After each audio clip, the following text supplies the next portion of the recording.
It's not over yet. The Republican primary for governor comes down to the wire between Matt Bevin and James Comer, the latest on the vote count. Less drama in the Democratic race tonight. Jack Conway cruises to an easy victory, what he said as he looks ahead to November. It's been bumper to bumper, even moving hard out.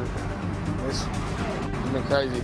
A deadly crash shuts down a stretch of Interstate 75 in Rockcastle County. How it's also affecting drivers trying to find another route. Tracking, alerting, protecting. This is WKYT News at 11.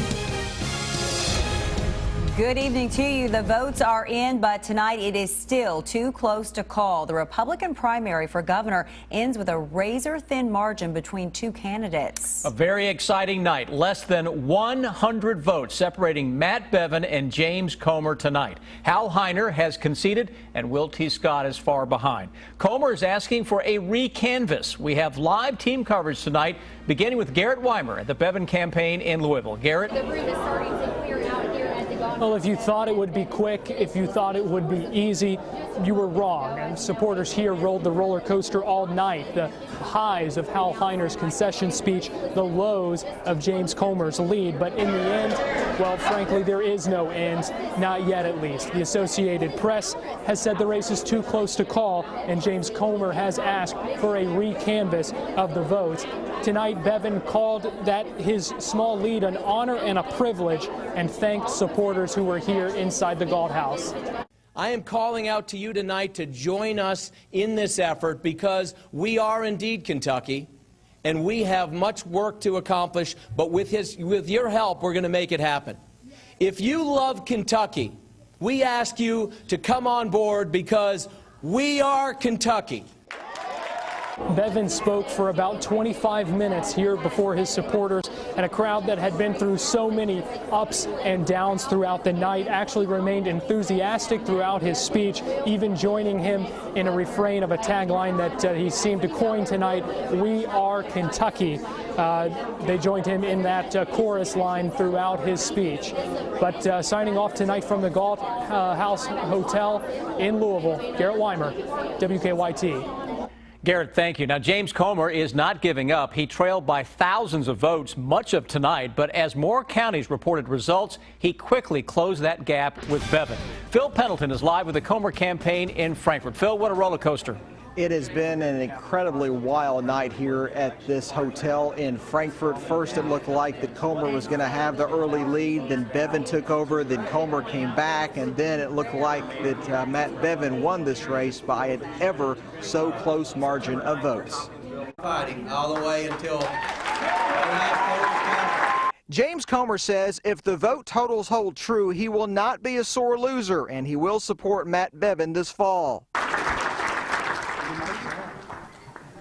we have so many people that have worked so hard. We overcame so much money. We overcame some bad press with some newspapers in this state. We overcame a lot. The mood inside the room was quiet, then loud and jubilant as it appeared that Comer had retaken the lead. At one point, supporters said that he had 150 votes with 200 more to count over Matt Bevin. But when the final tally was taken, Bevin had just over an 80-point lead. The young people, the people that held fundraisers, guys, we raised $2.3 million in this campaign. And again, James Comer says he will ask for every canvass because of the very slim margin of victory that it appears that has gone to Matt Bevin. But he says that if it holds true that Matt Bevin is the winner, he says, quote, "I will walk hand in hand with you to get you as many votes as possible this fall." Live in Frankfort, Phil Pendleton, WKYT. Thank you, Phil. WKYT political editor Bill Bryant says the closeness of the Bevin and Comer votes makes this a special night with no clear answers tonight. We have seen history made here in terms of the razor-thin margin of this, and we probably don't have answers at this point as to where this race is going. And it once again shows you that, in a way, every vote really does count. So what happens now? There is no runoff election in Kentucky and no automatic recounts. State law allows for recanvassing only if a county clerk or a county board of elections sees a problem or if a candidate makes a written request to the Secretary of State.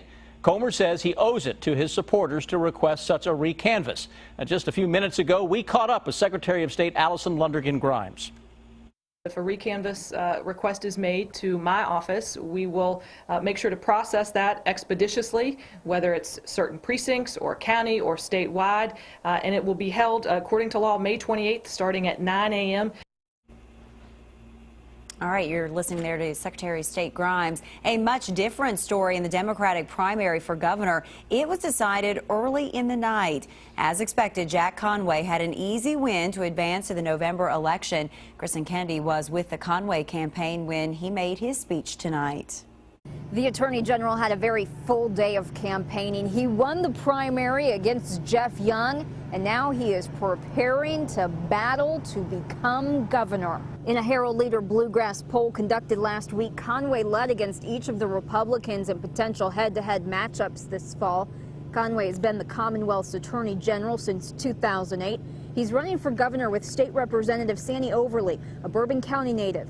The two spoke Tuesday night about making job growth and education priorities. I'm chomping at the bit. I'm ready to go. I'm ready to engage because this is important. This is important stuff. I mean, the governor of Kentucky controls a huge budget that invests in elementary and secondary education, higher education, invests in workforce development. The governor really should be the ambassador for creating jobs and bringing jobs to the state. When Conway spoke with us, he did not know who he would be facing in the general election, but he said whoever that individual was, they would be pushing an agenda that would hurt Kentuckians. In Frankfort, Kristen Kennedy, WKYT. Well, we will have more on the election later in this newscast. And for complete election results, just go to our website, WKYT.com. Tonight, the southbound lanes of Interstate 75 are still closed in Rockcastle County 10 hours after a deadly chain reaction crash. Investigators say that 2 people, including a Kentucky National Guard member from Knox County, were killed. Officer Don flew over the scene this afternoon. Police say that 6 commercial vehicles and a car were involved in the crash. As Jordan Valines tells us, this crash has caused problems on other roads, too. The screech of tires and glow of brake lights stretched across miles of Madison County roads Tuesday. It's been bumper to bumper, and moving hard out.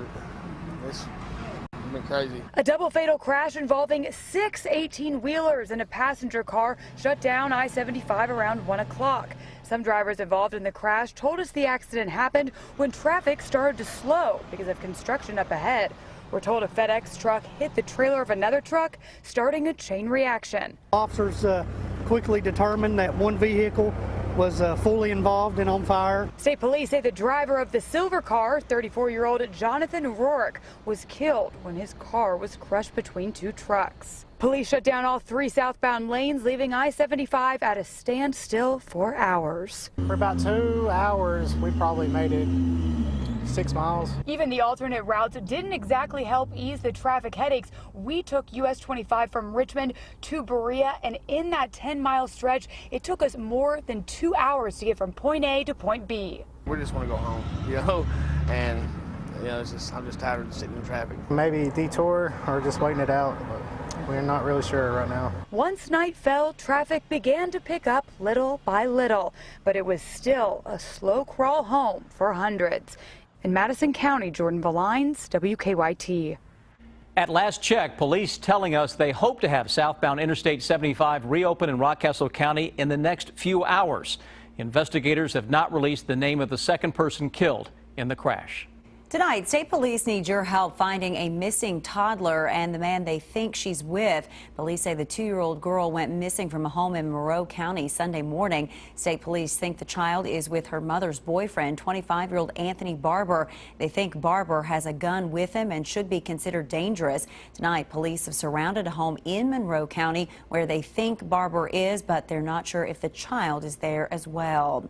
After 6 years on the run, investigators say a man accused of embezzling embezzling millions of dollars from a Lexington business, is now in custody. Investigators say James Hammis was the controller for the Lexington branch of a Pepsi bottler, but they say he disappeared in 2009 after being accused of embezzling more than $8 million. The FBI says agents found Hammis over the weekend in the mountains of Virginia. Investigators say he was attending a hiking festival at the time. The owner of a nearby inn said she first met Hammis in 2010. He's just a very kind person, the type of guest that I enjoy having to come stay at the inn. The hikers all that knew him all thought very highly of him. Hammis is facing federal charges. The case was featured on some TV shows in 2012, including America's Most Wanted. The Republican race for governor is too close to call, but several other state races are now set for this fall. In the race for Attorney General, Republican Whitney Westerfield moves on to face Democrat Andy Beshear, who was unopposed tonight. Beshear is the son of Governor Steve Beshear. In the race for Secretary of State, Democratic incumbent Allison Lundergan Grimes moves on to face Republican Stephen Nipper in the fall. Allison Ball is the winner in the Republican primary for state treasurer. She will face Rick Nelson, who beat 4 other Democrats tonight for the nomination. And in a close race, State Representative Ryan Quarles won the Republican nomination for state agriculture commissioner. He will face Democrat Jean Marie Lawson Spann in the fall. Democratic incumbent Adam Edlund will face Republican Mike Harmon in the race for state auditor. Neither candidate faced opposition in tonight's primary. A Japanese manufacturer now admits its airbags are defective years after automakers began recalling millions of cars because of it.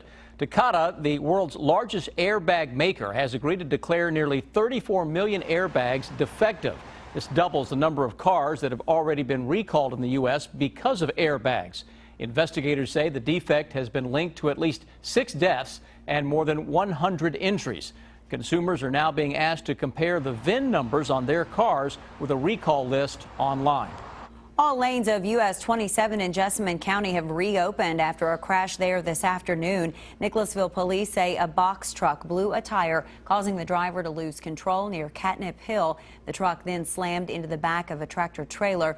Police say the driver of the box truck was taken to UK hospital with life-threatening injuries. The driver of the tractor trailer also went to the hospital as a precaution.